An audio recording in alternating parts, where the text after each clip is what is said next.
These are the images of Plateau Valley, etc. etc.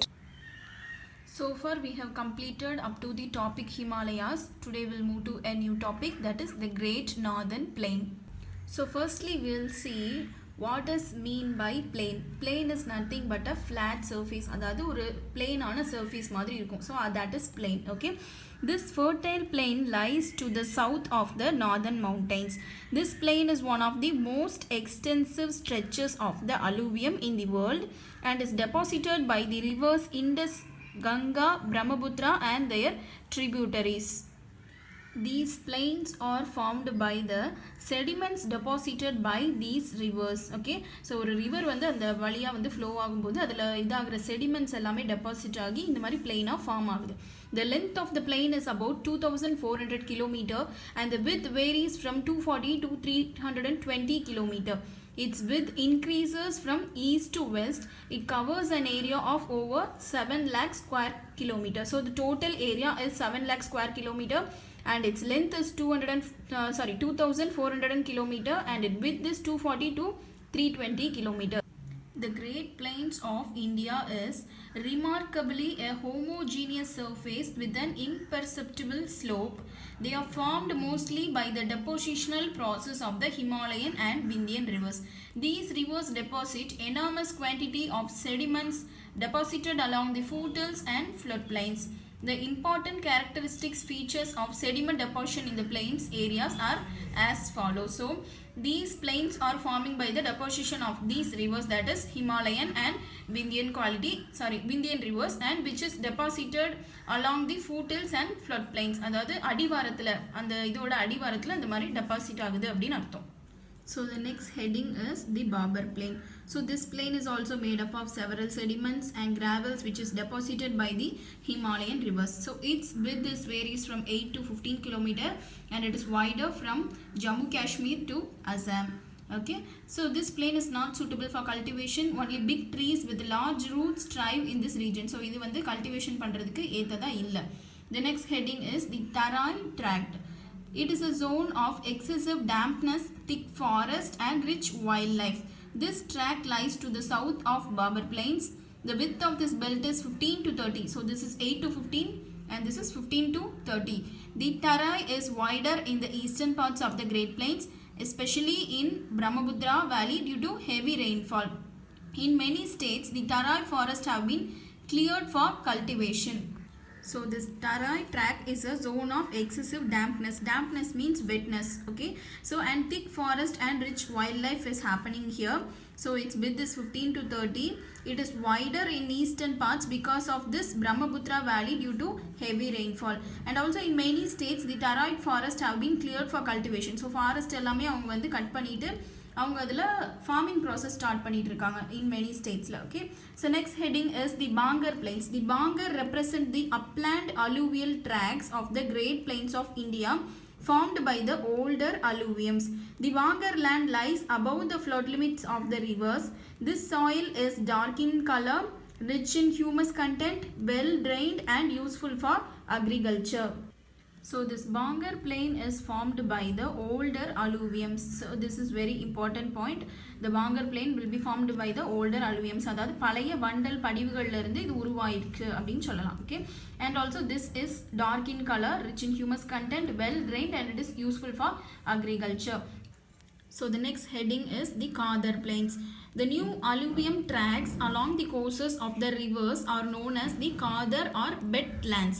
The Khadar tracts are enriched by fresh deposit of silt every year during rainy season. The Khadar land consists of sand, silt, clay and mud. It is highly fertile soil. So the older alluvium tracts, so the plain which are formed by the older alluvium tracts are Bangar and which are formed by the new alluvium tracts are Khadar Plains and which is also known as the wetlands. So this is fulfilled with the fresh deposit which is during the rainy season. We'll move to the next heading, that is Delta. Triangle shaped fertile land at the mouth of Ganga and Brahmaputra rivers is called as the Sundarban Delta. So it is the biggest and fastest growing delta. It is an area of deposition as the river flows in this tract sluggishly. The deltaic plain consists mainly of old mud, new mud and marsh. In the delta region, the uplands are called chars while the marshy areas are called bells. So we have studied about this delta in the last year 9th standard, no? So delta is a triangle shaped low-lying area which is at the mouth of Ganga and Brahmaputra rivers. It is called as Sundarban Delta. It is a fast growing area and it consists mainly of old mud, new mud and marsh. Okay. So we'll move to the next heading, that is the Rajasthan Plains. It is located to the west of Aravalli range. It covers the area of about 1,75,000 square kilometer. It is formed by the deposition of river Luni and the long vanished river Saraswati. So these are all the several salt lakes in Rajasthan. Okay, long vanished river means adu vandu ipo illa. Okay, so long vanished river which is known as Saraswati. And the next heading is the Thar Desert, also known as the Great Indian Desert, is a large arid region in the northwestern part of the Indian subcontinent that covers an area of 2 lakh kilometers square. Okay, so Thar Desert is the Great Indian Desert. The next heading is Punjab Haryana Plains. So it lies to the northeast of the Great Indian Desert, that is northeast of the Thar Desert. This plain is found over an area of 1,75,000 square kilometer. The Punjab Haryana plains are formed by the deposition of rivers Satluj, Beas and Ravi. So this plain acts as a water divide dome. The two major watershed it divides are Yamuna Satluj and Ganga Yamuna. So this plain acts as a water divider between these rivers. Water divider na இப்போ ஒரு இடத்துல ஃபுல்லாவே வந்து ஆறு போகுது அப்படினு வெச்சுக்கலாம். இப்படி ஃபுல்லாவே போகுது. Okay, imagine it. இப்போ அதில் வந்து இடையில கொஞ்சம் ஸ்பேஸ் இருக்குது, கொஞ்சம் இது வந்து இப்படி வருது அப்படின்னா அந்த தண்ணிக்கு நடுவில் கொஞ்சம் இடம் மாதிரி ஆயிருமா, அதாவது கொஞ்சம் ஃப்ளாட் சர்ஃபேஸ் மாதிரி ஆயிரும். So it acts as a water divider between the rivers. The next heading is Ganga Plains. So it extends from the Yamuna river in the west to Bangladesh in the east. So the total area covered by this plain is about 3,75,000 square kilometer. Okay, and the river Ganga and its tributaries such as Gagra, Gandak, Kosi, Yamuna, Chambal, Betwa, etc. So these are all the rivers which is flowing in this plain. Okay, the next is Brahmaputra plain. So it is located mainly in the state of Assam. It is a low level plain located in the eastern part of the Great Plains of India and is formed by the deposits of river Brahmaputra. So its area is 56,275 square kilometer and it creates alluvial fans and marshy tracts. So alluvial fans, we have learned about this in the last class, no? Alluvial fans and marshy tracts. The next heading is the Peninsular Plateau. What do you mean by plateau? Plateau means it is a large high area of a flat land. Okay, so அதாவது எல்லா லேண்டுமே வந்து இப்படி இருக்கும். So அந்த பிளாட்டேவ்ன்றது மட்டும் கொஞ்சம் height ஆகி அது ஃபுல்லாக ஃப்ளாட்டாகவே இருக்கும். ஸோ அதை தான் நம்ம பிளாட்டேவ் அப்படின்னு சொல்கிறோம். The plateau regions lies to the south of the Great Northern Plains. So this is the largest physiographic division of our country. The altitude of a large portion of the plateau is more than 600 meters from the mean sea level. The peak of Anaimudi is the highest point in the plateau. Its height is 2,695 meters and is located in Anaimalai. So Anaimudi is the highest peak point in the plateau. The river Narmada divides the plateau region of India broadly into two parts. The region which is lying to the north of the Narmada is called the Central Highlands and the region which is lying to the south of Narmada is called the Deccan Plateau. So all the major rivers that are Mahanadi, Godavari, Krishna and Kaveri etc. are lying to the south of Vindhyas which flow eastwards and fall into the Bay of Bengal. Narmada and Tapti are the two rivers situated to the south of the Vindhyas which flow westward. Okay, their movement towards west is due to the presence of a rift valley in the region. The next heading is Central Highlands. The Central Highland extend between the river Narmada and the northern Great Plains. This Aravalli Hills is extend from Gujarat through Rajasthan to Delhi in the northwesterly direction for a distance of about 700 kilometers. The height of these hills is about 1,500 meters and in southwest while near Delhi the height is hardly 400 meters. The Guru Shikhar which is 1722 meter is the highest peak of this Aravalli range. The western part of the Central Highland is known as Malwa Plateau. It lies to the south of Aravallis and to the north of Vindhyachal range. The part of the Central Highlands which extends to the east of Malwa Plateau is known as Bundelkhand, and its further extension is known as Bagalkhand. The eastern part of the Central Highlands which lies in the northeast part of Indian Plateau is known as Chota Nagpur Plateau. Next heading is Deccan Plateau. This physiographic division is the largest part of the plateau region of India. The shape of this plateau is roughly triangular. So one side of this triangle is marked by the line which is joining Kanyakumari with the Rajmahal Hills, and the line passes through the Eastern Ghats. The second arm is marked by the Satpura range, Mahadeo Hills, Michael Range, and the Rajmahal Hills. The third arm is marked by the Western Ghats. The area of this plateau is about 7 lakh square kilometer, and the height ranges from 500 to 1000 meter above sea level. The next heading is the Western Ghats. See the map. Western Ghats is located here. The Western Ghats form the western edge of the peninsular plateau. It runs parallel to the Arabian Sea coast. So see here, this is Arabian Sea. Western Ghats run parallel to the Arabian Sea coast. The northern part of this range is called as Sahyadris. Anaimudi is a sort of tri-junction of the Anaimale range, the Cardamom Hills, and the Palani Hills. Kodaikanal is a beautiful hill resort which is situated on the Palani Hills. So see the map. Anaimudi, which is a sort of tri-junction which consists of Cardamom Hills, Palani Hills, and Anaimale Hills. The Eastern Ghats. Eastern Ghats run from southwest to northeast from the eastern edge of this plateau. This range is also called as Purvadri.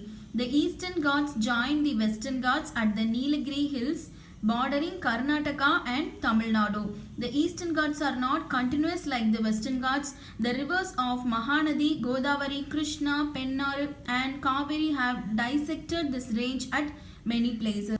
So see the map. This is Western Ghats and this is Eastern Ghats which join in the place of Nilagiri Hills. And also Eastern Ghats is not a continuous range because many rivers are dissected here. See here Pennar, Krishna, Godavari, etc.